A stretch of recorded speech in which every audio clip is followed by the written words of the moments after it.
በራብ ከመሞት እዚህ ገብቼ እድሌን ልሞክር። ፈጣሪ ሆይ አንተ ወርዳ። ሰላም ነው? ሰላም ነው ማዘር። እኔ የምልህ ፍራፍሬዎች ፈልጌ ነበር። አረ ማዘር ሁሉም ነገር አለ። አቮካዶ ኪሎ ስንት ነው? 200 ብር ነው። ጣዕሙ ግን አሪፍ ነው? እንዴት ልወቀው? አረ አሪፍ ነው።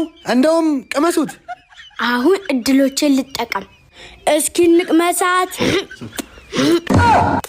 እንዴ ጭራሽ በዳቦ ነው የሚቀምሱት? አሪፍ ነው። እና ሙዛቱስ አሪፍ ነው?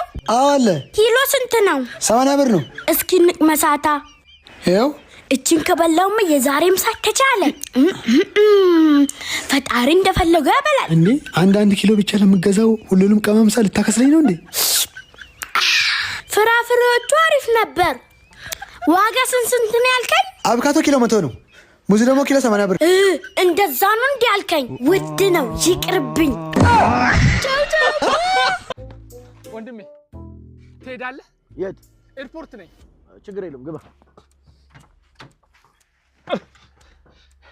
ምን እባክህ ቼኪንግ ታይሜ 10 ደቂቃ ነው የቀረኝ። አሜሪካ ፍላይት አለኝ። እሺ በአፕሊኬሽን ነው ወይስ እንዴት ትስማማለህ? ጀምረው በፈለከው አድርገው። በቃ 900 ብር ትከፍላለህ። 5000 እከፍላለሁ። እኔ ምንም የብር ችግር የለብኝም ወንድሜ። እኔ አሜሪካ ነው የምሄደው፣ ፍላይት አለብኝ በጣም። ቆይ ግን እንዳታስጀምረው። አንድ ላፕቶፕ የምሰጣት ልጅ አለች። እኔ እዚህ ሀገር ቀጠሮ አበሻ ለምንድን ነው ግን ቀጠሯችሁ የማይስተካከለው? ሄሎ እባክሽ አንቺ ሴትዮ መተሽ ላፕቶፖቹን ሰርጅልኝ። ቼኪንግ ታይሜ በጣም እኮ ረፍዷል እንዴ። ገና 21 ሰዓት ፕሌይ ላይ እንደምቆይ ታውቂያለሽ። ማታም እንዲህ ስሰራ ነው ያደርኩት። አታዝኑልኝም እንዴ? ሄሎ ሺት ስልኬ ዘጋ። አንዴ በአንተ ስልክ ልደውልላት እባክህ። ምንድነው? አሁን $1000 ይሆናል። አሁን ስልክ ምንድነው? ለዚህ ሰው የምትጠረጥሩት ምንድነው? መተማመናችን የት ገባ ግን? በጣም ነው የምታሳፍረው። ምን ይላል? አሜሪካ ነገር ሄደህ ታውቃለህ? አይ አላውቅም። ዞር በሉና ሀገር ይሁን እንጂ ምንድነው? ምንድነው እዚህ ሀገር ውስጥ መርመጥመጥ?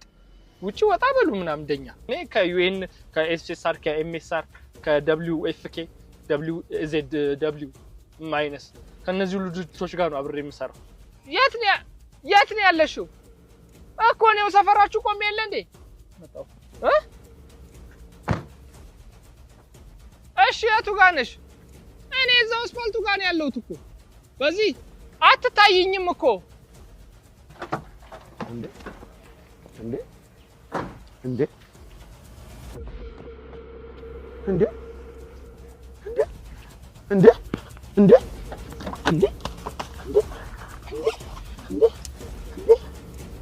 እንዴ ወይ መጋረጃ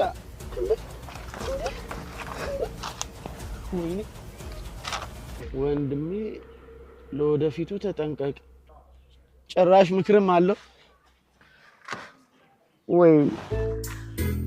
የተለመደው ካፌ እንገናኝ ብሎኝ ወደዛ እየሄድኩ ነው። አየው የሆነ ያለው ነገር ይመስላል።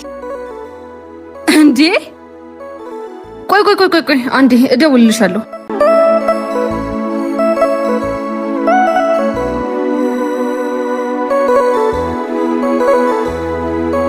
ሄሎ የት ነህ?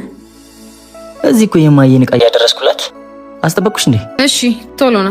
እሺ መጣሁ። 5 ደቂቃ ብቻ ስጪኝ።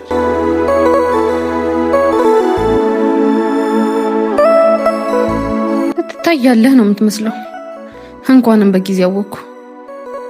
ወረቀቱን እንኳን አልፈረምክልኝም። በቃ የተለመደው ካፌ ነኝ። አምጣውና ፈርመዋለሁ። አቤት ፀሐይ፣ አስጠበቅኩሽ እንዴ? ምን ነው መኪና ትይዛል ነበር እንዴ? መኪናው ማብራራት አይጠበቅብህም። በቃ ማለት ስለማይመለከተኝ። አልገባኝም። መጀመሪያ እናትህን ከሸክም ገላግላት። እኔ ፊት እንዳለ ሰው ምናምን አክት ለማድረግ አትሞክር እሺ? ምን ነው በጊዜ ስላወቅኩብህ ደበረህ እንዴ? ለማንኛውም ሳይኖርህ አትመኝ፣ ምክንያቱም ስለማታገኝ። እንዴት ናችሁ? ደህና ናችሁ? ይሄው አለቃም ተቻለ ፈርምልኝ። ደሞ ሌላ ድራማ? እኔን ነው? አንተን አይደለም። ቆይ አንተ ሰውዬ ግን ይሄ ድራማ አይበቃህም? ድራማውን ፈጥረሽ እውነተኛ ማንነትሽን ያጋለጥሽው ራስሽ ነሽ። ማለት እማዬ ትክክለኛ እናቴ ሳይሆኑ ያሳደጉኝ የሰፈር እናቴ ናቸው። መኪና እያሳጠኩኝ መንገድ ላይ ተሸክመው ሳያቸው እያገዝኳቸው ነበር።